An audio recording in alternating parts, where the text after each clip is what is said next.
The Suicide Squad's mission to free the nation of Gamorra takes a turn for the worst in Suicide Squad Dream Team Issue 2 by Nicole Maines and Eddie Barrows. Bizarro's rampage spreads through Gamorra and Deadeye tries to organize the team and save their mission before Waller or something else kills them all. As Deadeye and the team catch up with Bizarro, they learn that the capital hasn't actually been taken by insurgents like Waller said. It's still being run by the government, further complicating their plans since now they have pretty much started an act of war by coming there and trying to take the nation from its rightful people. Nicole Maines chooses to focus mostly on Clock King this issue, revealing the character was well aware that this mission was being done under false pretenses and didn't tell anyone, since having Bizarro go rogue to prove that he's a quote-unquote hero actually brought them right to where they were meant to be, and now they can shut off the shield dome and Waller can come in and take control of the nation. I think William Tolkman is used really well throughout this issue, and instead of being the kind of funny D-lister that he usually is portrayed as, you know, he's a guy with glasses that have clocks on them, he looks funny, he's kind of a funny character. He's actually pretty formidable here, and he's able to correctly guess exactly what's going to happen. I've got a little soft spot for when writers take a joke character like this and make them a big threat or do something interesting with their powers, where if the character actually thought for a moment about their powers, they could be a big threat to the heroes. Dreamer and Harley meanwhile try and stop the rest of the team from going ahead with the mission and lowering the dome, and Clock King, having foreseen this fight, uses it as a distraction to lower the dome. Maines utilizes his powers really well here, along with paying off some things she set up in the first issue. Specifically when Clock King was questioning Dreamer about her powers, how they work, if she can see the future, what can she see, and all of that sort of stuff, to try and circumvent that and allow him to go ahead with his mission, since by then he already knew what was going to happen. And I thought that was a really cool way to use the character. He's being sneaky and, you know, hiding in the shadows and kind of working the team towards his own goals, which is to obviously do what Waller needs him to do. Dreamer, during a fight with Bizarro, also manages to literally disappear from reality, shifting herself over into the dream world and escaping the crazed Kryptonian.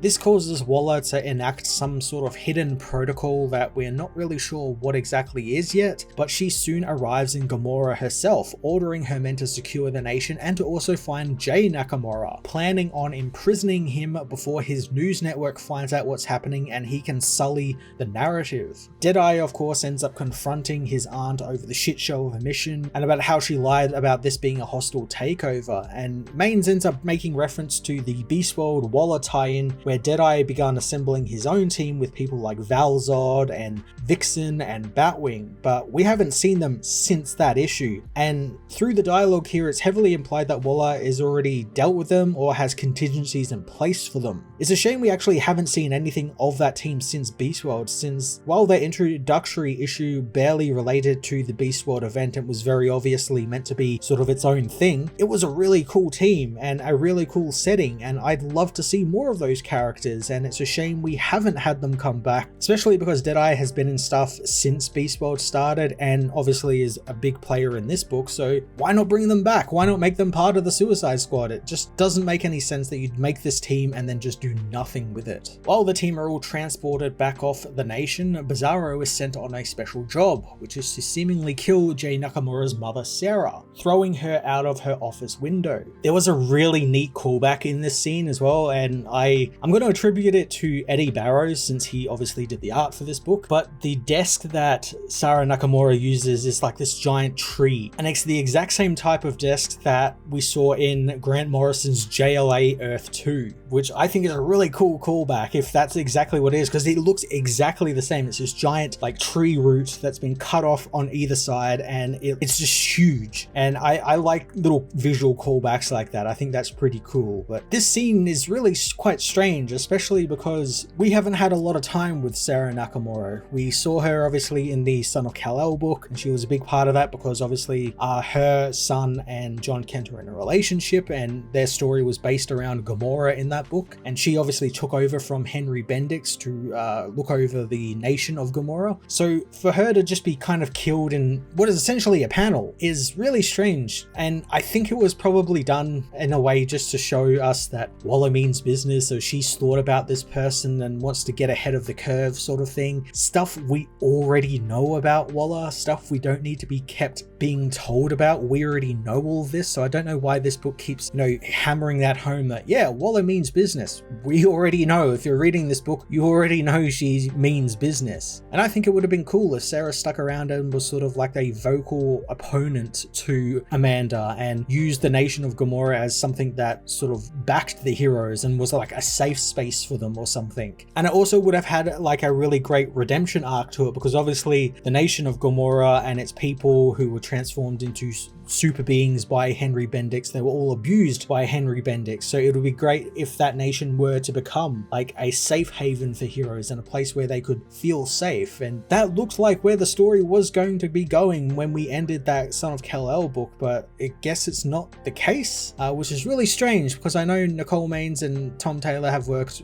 really hard together. So it's really strange that one would just kind of go in a different direction than what the other one was building on. Yeah, she could still be alive and we never actually see her, hit the pavement, so to say, but it's just really strange that they would do that in this book and just have it be such like a nonchalant thing as well. Waller meanwhile returns to the USS Collins and falls asleep, and for the final few pages of the book we are treated to the backstory of what made Amanda the Wall, something which we'll see in greater detail during Absolute Power, and we're apparently going to get like a definitive origin to her, or at least an origin to this Earth's Amanda Waller. She sees an interaction with her and her husband Joseph before he died, and we learned that she was working for Senator Gravenport, the same Senator Dreamer had to steal information from in the first issue. No doubt information that ties Waller to him, and she wanted that information so she would remain hidden and their ties not be revealed or something. Obviously we do learn that Joseph dies, and we also get the twist that this isn't actually a dream of hers. This is something that Dreamer has constructed using Waller's own memories, and Dreamer uses this as a moment to try and give Waller a chance to do the right thing for a change, but Waller of course isn't interested in that, instead deciding to show Dreamer that she is afraid of what will happen, showing her Earth 3 and how that Earth's Superman went crazy and killed a bunch of people, and therefore she thinks every Superman and every hero will eventually turn into this, and she needs to save humanity and the world from it. Again, this is just stuff we've seen countless times before as we build up towards Absolute Power. For some reason they keep doing the same thing over and over again with Waller here, and just reiterating that, yeah, she's a bad guy, she hates heroes, okay, we get that, let's move to the next thing. But they just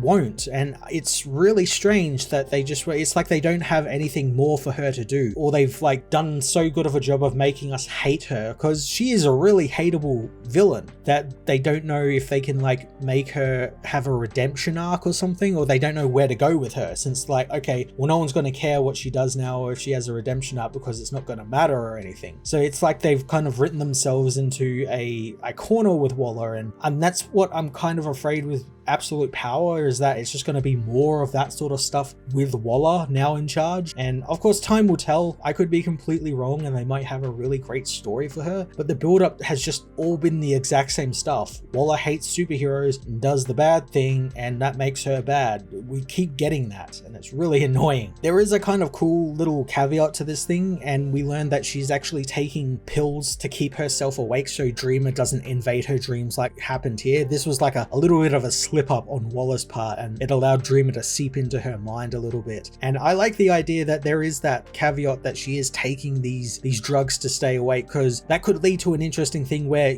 she's gone weeks or months without sleeping, and like, what does that do to one's mind? And maybe she's gone a little bit crazy, and only time will tell again if they intend to use that, or whether that was just something that was put on the end of here, show that she's trying to stop Dreamer getting into her mind. Dream Team issue 2 was filled with a bit of the usual Suicide Squad action and treachery, but much like the first issue, we are treading on ground that has been covered to death, especially with what the book is doing with Amanda Waller. There are some honestly great moments though, especially when the book focuses on the team and gives a singular character, like Clock King this issue, a moment to shine, and it's really great seeing all these smaller D-list characters get a moment and get a moment to actually be a formidable villain. I'm going to give this issue a 6.5 out of 10.